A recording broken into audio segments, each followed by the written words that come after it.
মুস্তফা কামাল তোমার কুরকুরায় না, এক পিনাকি ধরলে পাবলিকে কয় জয় বাংলা হয়ে যায়, আর তুমি মিয়া পুস্কে একটা 4 ফুটি পিনাকি ইলিয়াস কনক সারর যারে গুরু মানে সে মাহমুদুর রহমানকে লেটতে গেছো, তোমার সাম খিচেলি মহে মামুর বেটা খাড়া। তো মুস্তফা কামাল কে আসে না দেখি। মুস্তফা কামাল একসময় লবণ ব্যস্ত, সে একটা ন্যারেটিভ তৈরি করেছে যে নিছক কঠোর পরিশ্রম করে মেলা সে একটা বিশাল বড় গ্রুপ তৈরি করেছে, গপ্প তৈরি করেছে। কিন্তু সত্য ঘটনা হইতেছে সে একটা মাফিয়া সাম্রাজ্য তৈরি করেছে। শেখ হাসিনার সাথে আত্মীয়তা কইরা, ব্যাংক লুট কইরা, ট্যাক্স ফাঁকি দিয়া সে একটা বিশাল বড় মাফিয়া সাম্রাজ্য তৈরি করেছে। আর এই গত 16 বছর ধরে এই ফ্যাসিবাদী শাসনের বুনিয়াদ তৈরি করার জন্য সে কালচারাল ন্যারেটিভ তৈরি করেছে। সে আওয়ামী লীগের অন্যতম প্রধান চাঁদাদাতা ছিল। তার রাজত্ব তৈরি হয় 2008 থেকে 2024 সালে।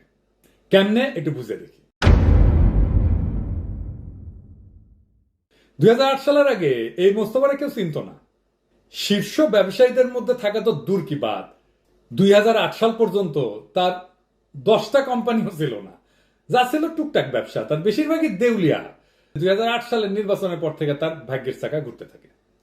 2024 সালের জুলাই পর্যন্ত তার ব্যবসায়িক গোষ্ঠী খুনি হাসিনার সাথে ব্যক্তিগত সম্পর্ক গড়ে তোলার মাধ্যমে 54টা ফ্যাক্টরি, 115টা কোম্পানি নামে বেনামে তৈরি করে। আপনি উইকিপিডিয়াতে যেয়ে দেখবেন 2008 সালের আগে তার কি ছিল, কিছুই না। সে তার 50 বছরের গ্লোরির মিথ্যা গল্প শোনায় তার ওয়েবসাইটে, অথচ তার প্রথম ফ্যাক্টরি করে 1991 সালে, মেঘনা ভেজিটেবল অয়েল। আর এই মাফিয়া মুস্তফার সমস্ত প্রতাপ ফ্যাসিবাদী হাসিনার করুণায় এবং কল্যাণে সে নিজেই স্বীকার করেছে। শুনেন, 5 বছরের মধ্যে এতগুলো শিল্প, এটা অ্যাকচুয়ালি ওনার ভীষণ, ওনার অনুপ্রেরণা এবং ওনার হুকুম আমরা সে পালন করার জন্য আমরা অত্যন্ত পুরা উদ্যমে আমরা ঝাঁপাইয়া পড়ছি।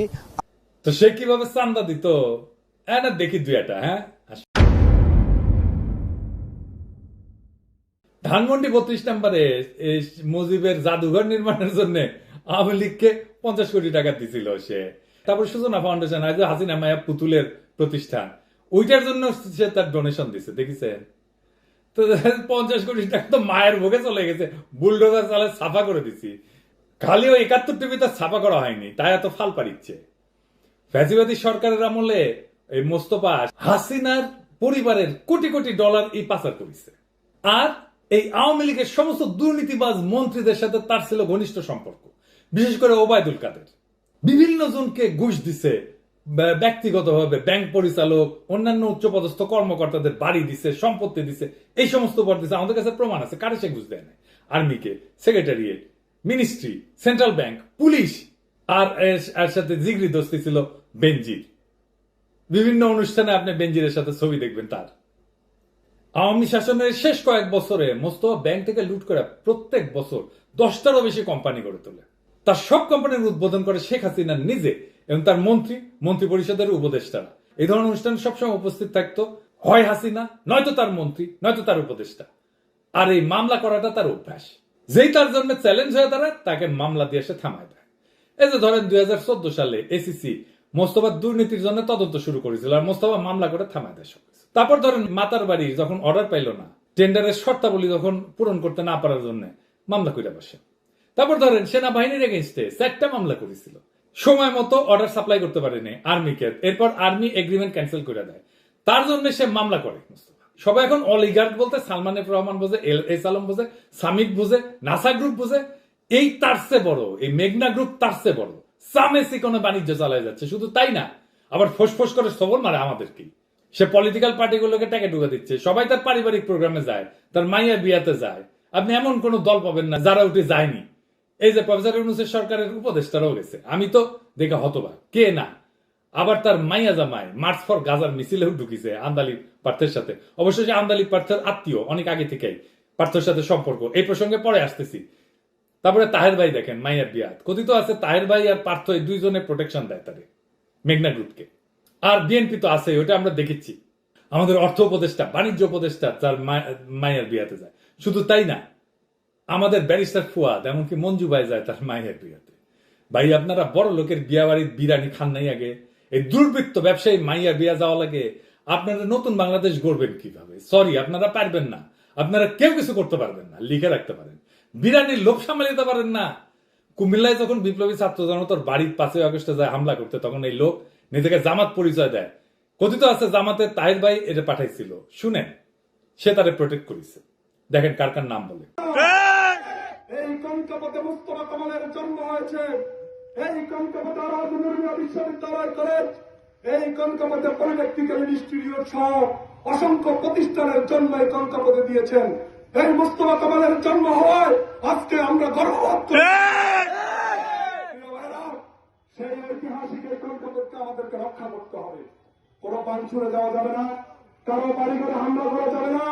আমাদের আমির জামাত নির্দেশনা দিয়েছেন, ইসলামী ছাত্র শিবিরের কেন্দ্রীয় প্রেসিডেন্ট নির্দেশনা দিয়েছেন, জাতীয়তাবাদী দলের মহাসচিব মির্জা ফখরুল ইসলাম নির্দেশনা দিয়েছেন, কোটা আন্দোলনের সমন্বয়করা নির্দেশনা দিয়েছেন, তারেক রহমানও নির্দেশনা দিয়েছেন।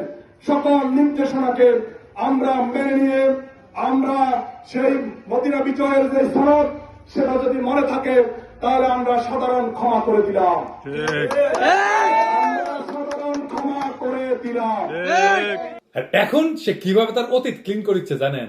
হাসিনার সাথে তার সরাসরি সম্পৃক্ততা প্রমাণ করে এমন কোন ভিডিও বা ফটোর প্রমাণ সে মুছে ফেলতেছে। আপনি যদি ইউটিউব এবং অন্যান্য সোশ্যাল মিডিয়াতে যান, তাহলে আপনি দেখবেন যে এই মালটা তার নিজের গৌরব প্রচার করতে সবচেয়ে বেশি সময় ব্যয় করেছে। যে কিভাবে সে তথাকথিত সততা এবং কঠোর পরিশ্রমের মাধ্যমে শীর্ষ ব্যবসায়িক টাইকুন হয়ে উঠছে। কষ্টার্জিত সাফল্যের কথা কইছে, যেখানে 2008 সাল পর্যন্ত তার গ্রুপে মাত্র 5 থেকে 6টা কোম্পানি ছিল। হাসিনা ক্ষমতা আসার পর থেকে 16,000 কোটি টাকা ব্যাংকের লোন নেয় এবং প্রত্যেক মাসে একটা করে কারখানা তৈরি করে। এই টাকাটা পুরোটাই সে লুটপাট করেছে। লক্ষ কোটি টাকা কর ফাঁকি দিছে, হাসিনার সমস্ত অপরাধে সাহায্য করছে, তার কালচারাল ন্যারেটিভ তৈরি করছে এবং কোটি কোটি ডলার পাচার করছে। একদিনে 9টা ফ্যাক্টরি উদ্বোধন করেছে। চিন্তা করেছেন কি পরিমাণে টাকা কামাইছে এই সময়ের মধ্যে। দেখেন, শিল্প খাতে বঙ্গবন্ধুর সোনার বাংলার স্বপ্ন বাস্তবায়ন করছেন মেঘনা গ্রুপ অফ ইন্ডাস্ট্রিজের প্রতিষ্ঠাতা মোস্তফা কামালের মতো সফল উদ্যোক্তারা। একই দিনে এই গ্রুপের 9টি নতুন কারখানা উদ্বোধন করে এসে শনিবার এমন কথাই বলেছেন মন্ত্রিসভার সদস্যরা। আরো জানাচ্ছেন জাহিদুল ইসলাম। সে কিন্তু লুকায় নাই যে হাসিনা তারে সাহায্য করেছে। শোনেন, আবার শোনেন। 5 বছরের মধ্যে এতগুলো শিল্প, এটা অ্যাকচুয়ালি ওনার ভিশন, ওনার অনুপ্রেরণা এবং ওনার হুকুম আমরা সে পালন করার জন্য আমরা অত্যন্ত পুরা উদ্যমে আমরা ঝাঁপাইয়া পড়ছি। আপনি হয়তো প্রশ্ন করতে পারেন যে 16,000 কোটি টাকা ব্যাংক লোন তো তেমন কিছু না, কিন্তু এই মাফিয়া মোস্তফার আসল খেলাটা ছিল কর ফাঁকি দেওয়া। সে ইন্স্যুরেন্স কোম্পানির মালিকানার মাধ্যমে লক্ষ কোটি টাকা কর ফাঁকি দেয়। কোন কাঁচা মাল আনতে যদি 10 টাকা লাগে, সে ওইটা সরকারকে ট্যাক্স না দিয়া আন্ডার ইনভয়েসিং করিয়া অনেক কম মূল্য দেখায় আনে। তার বিপরীতে সরকারের যে ন্যায্য ট্যাক্স, সেইটা সে জমা দেয় না। এর ফলে রাষ্ট্র লক্ষ কোটি টাকা ট্যাক্স থেকে বঞ্চিত হয়েছে। এই টাকা দিয়ে সে আওয়ামী লীগ পালতো। একটা উদাহরণ দিই। ওবায়দুল কাদের যখন গুরুতর অসুস্থ হয়ে সিঙ্গাপুরে একটা হাসপাতালে ভর্তি হয়, টাকা দিছিল কে? এই মাফিয়া মোস্তাফিজ সেখানে নিজেও গেছিল চিকিৎসার জন্য, 4.5 কোটি টাকা দিছিল। 2024 সালে ডামি নির্বাচনের আগে হাসিনার সাথে বিজনেস সামিট অনুষ্ঠানে বক্তৃতা দিয়েছেন স্মার্ট বাংলাদেশের দিকে অব্যাহত অগ্রগতি নিশ্চিত করার জন্য ফ্যাসিস্ট হাসিনাকে আবার ক্ষমতা আনার জন্য দেশের জনগণের প্রতি আহ্বান জানিয়েছিল। শুনেন। গত 14 বছরে অর্থনৈতিক অগ্রযাত্রার পাশাপাশি স্বাস্থ্য, শিক্ষা সহ সকল সামাজিক সুযোগেও বাংলাদেশ ব্যাপক অগ্রগতি সাধিত হয়েছে। উন্নয়নের এই পথ ধরে 2041 সালের মধ্যে আমাদের সুখী, সমৃদ্ধ, স্মার্ট বাংলাদেশ পরিণত হতে চায়। এই উচ্চবিলাসী লক্ষ্য অর্জনের প্রধান শর্ত দেশ পরিচালনার ক্ষেত্রে ধারাবাহিকতা এবং সরকারের অপরিবর্তিত নীতি সহায়তা। মাননীয় প্রধানমন্ত্রীর সুযোগ্য নেতৃত্বে আমরা অনেক দুর্গম পথ পাড়ি দিয়েছি। সামনের পথটুকু আমরা তার দিক নির্দেশনায় পাড়ি দিতে চাই। মহান আল্লাহ তাআলা নিশ্চয় আমাদের সহায় হবেন। আল্লাহ হাফেজ। আসসালামু আলাইকুম। ধন্যবাদ আপনাকে। সে হাসিনার পরিবারের সাথে একটা পারিবারিক সম্পর্ক করে তুলছে। কিভাবে? আসেন একটু দেখি। প্রাচীন আমলে রাজারা পোলা মাইয়া বিয়া দিয়া তার সাম্রাজ্যের প্রভাব বাড়াইত। মোস্তফা কামাল একই কাজ করেছে। তার মেয়ে তানজিমা মোস্তফাকে হাসিনার ফুফাতো বোন শেখ রেবা রহমানের ছেলে ওয়াসিকুর রহমানের সাথে বিয়া দেয়, আন্দালিব পার্থর ছোট ভাই। এই পারিবারিক মিলনের মাধ্যমে তিনি শেখ পরিবারের সাথে অটুট বন্ধন নিশ্চিত করে এবং শেখ হাসিনা, শেখ হেলাল, শেখ রেহানা, শেখ সেলিম, ফজলে নূর তাপস, পরশ এদের সাথে ঘনিষ্ঠতা সম্পর্ক গড়ে তোলে। এই যে পরশের সাথে সে 2013 সালে মধুমতি ব্যাংক খোলে, আরো ঘনিষ্ঠতা বাড়ে। শেখ পরিবার থেকে জামাইকে যে ওয়াশিকুর রহমান মেঘনা গ্রুপের পরিচালক না করলেও তাকে insurance company, shipping company, security কোম্পানিতে স্বতন্ত্র পরিচালক বানাইছে। বিয়ের ভিডিও দেখবেন একটু এডিটর সাহেব একটু দেখে দেন না, সেনা বেড়া অনেক হাউস করিছে, দেখে দেন না।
মোস্তফা তার মেয়ে তানজিমা মোস্তফা এবং ছেলে তানভীর মোস্তফা 2013 সালে শেখ ফজলুল তাপসে মধুমতি ব্যাংকের বোর্ডে পরিচালক হিসেবে দিয়ে মধুমতি ব্যাংক খোলে। এই মধুমতি ব্যাংক দিয়ে হাসিনার হাজার হাজার কোটি টাকা পাচার হয়েছে। নিয়মিত নানাভাবে হাসিনাকে চান্দাও দিয়ে গেছে, দেখেছেন? ব্যাংক কলে চলে না, গ্রাহকের টাকা ফেরত দিতে পারে না, আর চান্দা দিয়ে গেছে হাসিনা। আবার মজার জিনিস দেখেন, এই মধুমতি ব্যাংকের কাঁচা খোলা প্রমোশন করে গেছে পন্দের আলো, তারা নাকি খুব সুশাসন করে চালিয়েছে ব্যাংকটা, দেখেছেন? এটা সে দেখান না কি লিখিছে, দেখেছেন? লিখিছে কর্পোরেট সুশাসন বজায় রেখে 6 বছর ধরে ব্যবসা করে যাচ্ছে, দেখেন, দেখেছেন? তো মতি মিয়া ব্যাংকটার হোগা মারা সারা হইলো কেন এত কর্পোরেট সুশাসন থাকলে? দেখেছেন তো সব রসুনের গোয়া কিভাবে এক জায়গায়। তারপরে ফাইনালি এই যে সোয়াবিন তেলের দাম বাড়িয়েছে, এটা মেঘনা গ্রুপের কারসাজি। এই চাপ দিয়ে দাম বাড়াইছে সরকারকে, এই হারামজাদা চাপ দিয়ে দাম বাড়াইছে। আমি কইছিলাম না মেঘনার মধ্যে চুবামু, ওকে আসলে মেঘনার মধ্যে চুবানো লাগবে। আর ফাইনালি তার 72 টিভি আছে, তাই না? আসেন 72 টিভি নিয়ে একটু দেখি 72 টিভিটা সে কেমনে সামলাইছে, কেমনে সেটা ধ্বংসের হাত থেকে রক্ষা করেছে, কেমনে জয় বাংলা হওয়া থেকে রক্ষা করেছে। এই 72 টিভিটা হাসিনা ন্যারেটিভ তৈরি করেছে সবসময়। এরা 5ই মে হেফাজত গণহত্যার পটভূমি তৈরি করেছে, মামলা হয়েছে বলে এর নামে, দেখেছেন? এই খুনি হাসিনা শেখ মুজিবের তোষামত করার জন্য এই নিউজ চ্যানেলটা সারাক্ষণ এটা কাজ করে গেছে। এমনকি 2024 জুলাই বিপ্লবের সময় 71 টেলিভিশন মিথ্যা তথ্য প্রচারের মাধ্যমে ছাত্র জনতার বিরুদ্ধে দাঁড়াইছিল। জুলাই বিপ্লবের সময় 71 টিভি ছাত্র জনতাকে জঙ্গি ট্যাগ লাগাইছিল। 2001 থেকে 2006 সাল পর্যন্ত দেশে জঙ্গিবাদ চরম রূপ নিয়েছিল। এবার শিক্ষার্থীদের আন্দোলনকে আশ্রয় করে লন্ডন থেকে আসা নির্দেশে জামাত শিবির ও বিএনপি নাশকতায় লিপ্ত হয়। আর এর সিও ছিল মোজা বাবু, যার বউ এমপি ছিল আওয়ামী লীগের। সীমান্ত অতিক্রম করে ভারতে যাওয়ার চেষ্টা করার সময় গ্রেপ্তার হয়। আর মোস্তফা আমাদের স্বাধীন বাংলাদেশে স্বাধীনভাবে ঘুরে বেড়াইতেছে, হাসিনা এবং ইন্ডিয়ার এজেন্ডা বাস্তবায়ন করছে। 71 টিভির অপকর্মের লিস্টই তো আনলিমিটেড। হাসিনাকে তোষামত করে তারা একটা প্রোগ্রাম হোস্ট করতো, নাম হইতেছে হাসিনা প্রতিদিন, দেখিস?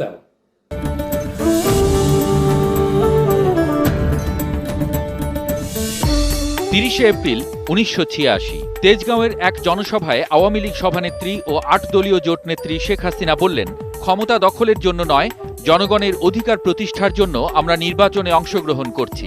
সামরিক শাসন চিরতরে অবসান হোক, আমরা তাই চাই।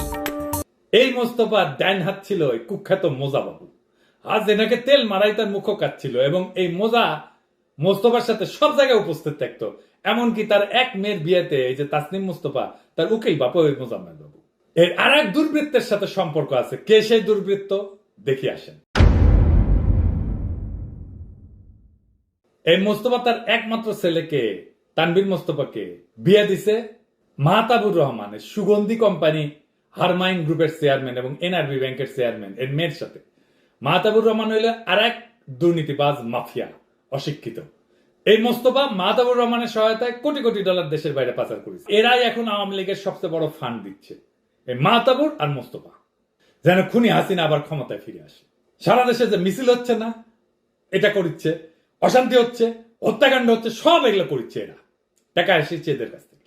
এই $1 মিলিয়ন বিয়ের অনুষ্ঠান সারা বাংলাদেশে জাতীয় সংবাদে প্রচারিত হয়েছিল, দেখছেন?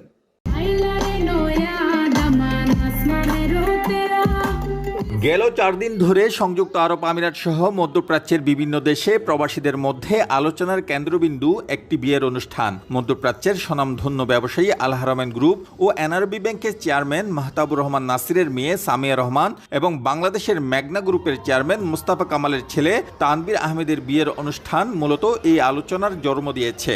4 দিন ব্যাপী এই বিয়ের অনুষ্ঠানে 17,000 অতিথিকে আপ্যায়ন করা হয়েছে। শুধু তাই নয়, পৃথিবীর 70টি দেশ থেকে বিভিন্ন দেশের কূটনীতিক, ব্যবসায়ী সহ নানা পেশার আমন্ত্রিত অতিথিরা ছুটে আসেন রাজকীয় আয়োজনে। ছিল বাংলাদেশের উচ্চ পর্যায়ের রাজনৈতিক ব্যক্তিত্ব, ব্যবসায়ী, ব্যাংকার, কূটনীতিক, সাংবাদিক, তারকা খেলোয়াড় সহ নানা পেশার অতিথিরা।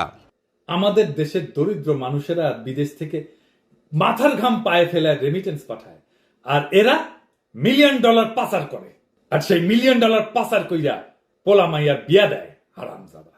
আর সেই বিয়াতে আওয়ামী লীগের এমন কেউ না উপস্থিত ছিল না। এই মাহতাবুর রহমানের অপকর্মে কিছু নথি দেখান এডিটর সাহেব, দেখান না। এই মাহতাবুর কিন্তু জুলাই বিপ্লবে খুনের আসামি, দেশ থেকে পালায় আছে।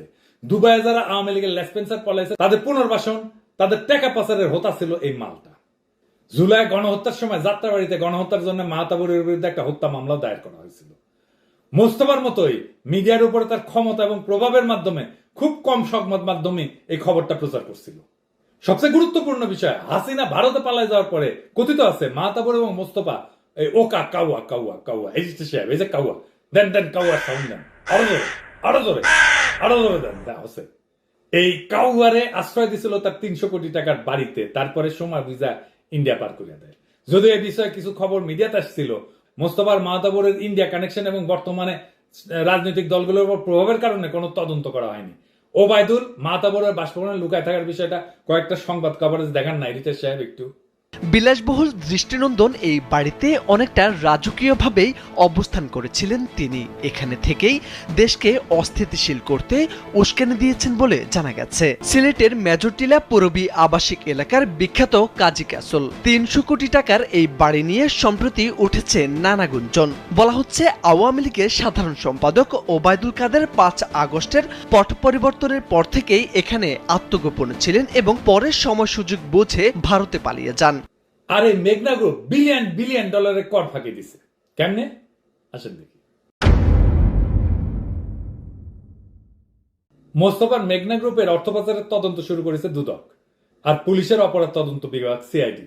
মোস্তফা কামাল 1 লাখ কোটি টাকা আত্মসাৎ করছে বলে দাবি করছে জাতীয় নিরাপত্তা গোয়েন্দা সংস্থা এনএসআই।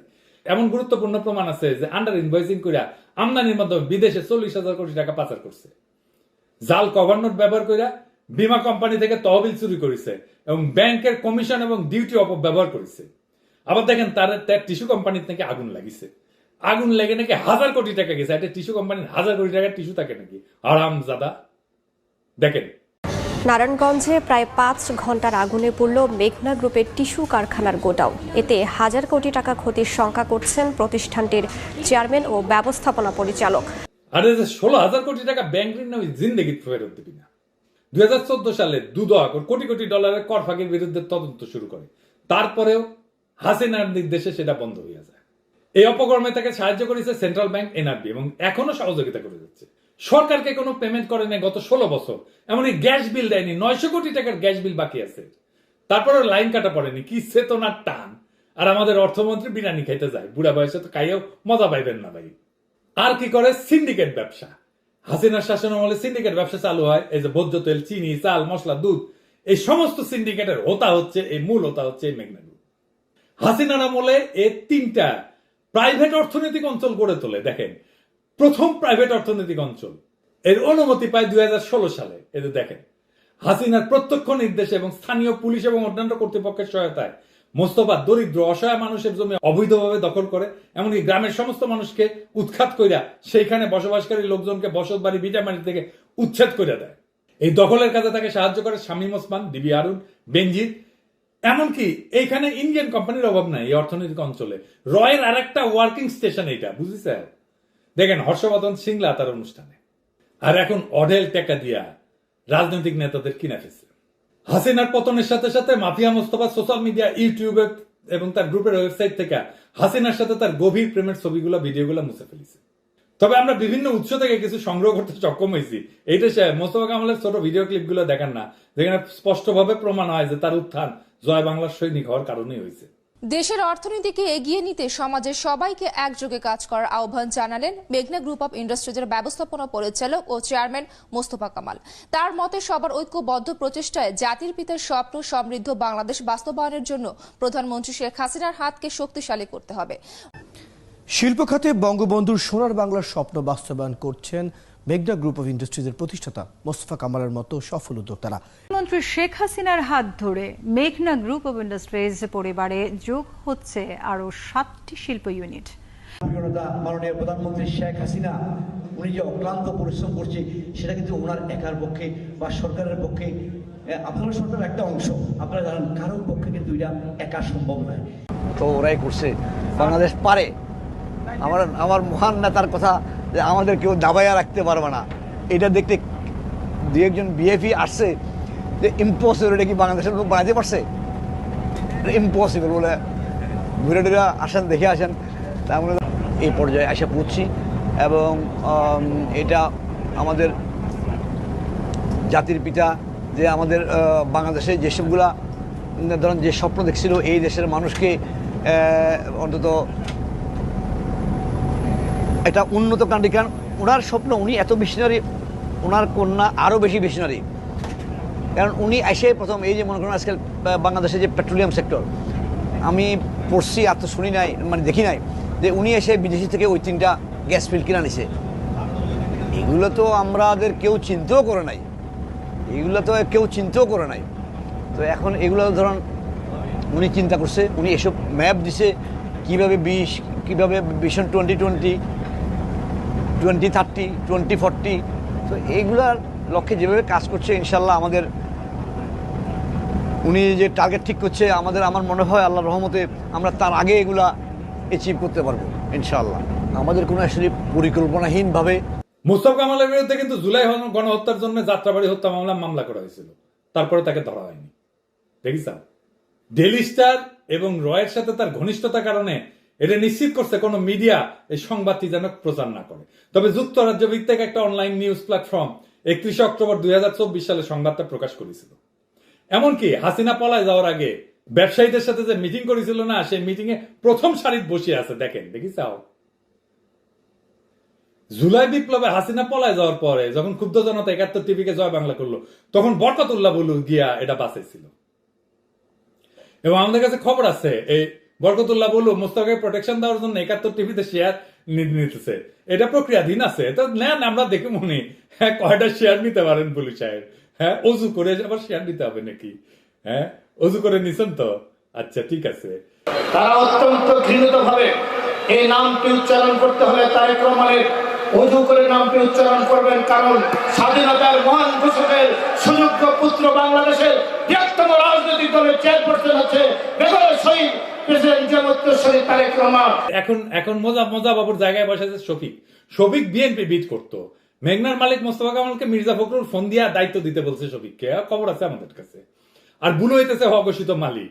এমনকি এখন মোস্তফার লবিস্ট হিসেবে কাজ করছে আন্দালিব পার্থ, করারই কথা আত্মীয়। আন্দালিব পার্থ 7 আগস্ট চুপ্পুর সাথে দেখা করতে যায় এবং সাথে মোস্তফার জামাতা ওয়াশিকুর রহমানকে সঙ্গে নিয়ে যায়। অথচ গত 16 বছর ভাইয়ের সাথে কিন্তু কোথাও থেকে দেখা যায়নি। চুপ্পুর সাথে কি আলাপ করেছে? বাইর হয়ে আসে কইতেছে যে ব্যবসায়ীদের কিভাবে সুরক্ষা দেওয়া উচিত সেটা আলাপ করছি। এটা রাজনৈতিক দলের চেয়ারপারসন, রাজনীতি নিয়ে কোনো কথা নাই, ব্যস্ত আছে ব্যবসা নিয়ে। দেখেন, গত 15 বছর 16 বছর একটা সরকার ছিল, এই সরকারের সাথে অনেক ব্যবসায়ী বলেন, অনেকেই বলেন বিভিন্ন কারণেই সম্পর্ক আছে। সবাই যে দলীয়ভাবে একদম সালমান এফ রহমান বা এদের এসালম এদের মতো কাজ করেছে নট নেসেসারিলি, আরো অনেক আছে। সবার মধ্যে যদি একটা ভয়ভীতি ঢুকে যায় তাহলে এই $1 ট্রিলিয়ন ইকোনমি ভেঙে পড়বে। আমরা যে স্বাধীনতার জন্য রক্ত দিছি, যে পতাকা উড়াইছি মুক্ত আকাশে, তার পবিত্রতা অর্থের পাহাড়ে, কর ফাঁকির খেলা আর রাজনৈতিক গোজামিলের পুতুল নাট্যে ভুলুণ্ঠিত।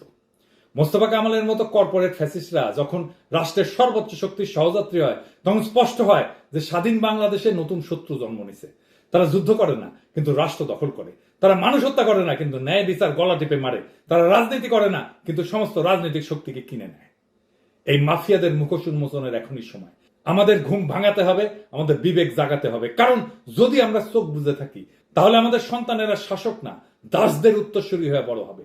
যারা গত 16 বছর ধরে রাষ্ট্রকে চুষে খাইছে, তারা যেন নতুন স্বপ্নের বাংলাদেশে জায়গা না পায়। এটাই হোক আজকের শপথ। এই অপরাধীদের বিচারের কাঠগড়ায় দাঁড় করানো শুধু একটা রাজনৈতিক দাবি না, এটা আমাদের বিপ্লবের অসমাপ্ত অঙ্গীকার। মোস্তফা কামালরা আজকের রাজাকার। তাদের পরিণতি না হলে বর্ষা বিপ্লবের চেতনার উপরে চরম অবমাননা হবে। বাংলাদেশকে বাঁচাতে হলে হাসিনার অলিগার্ক এবং রাজনীতির নামে বাণিজ্যিক দানবদেরকে নির্মূল করতেই হবে।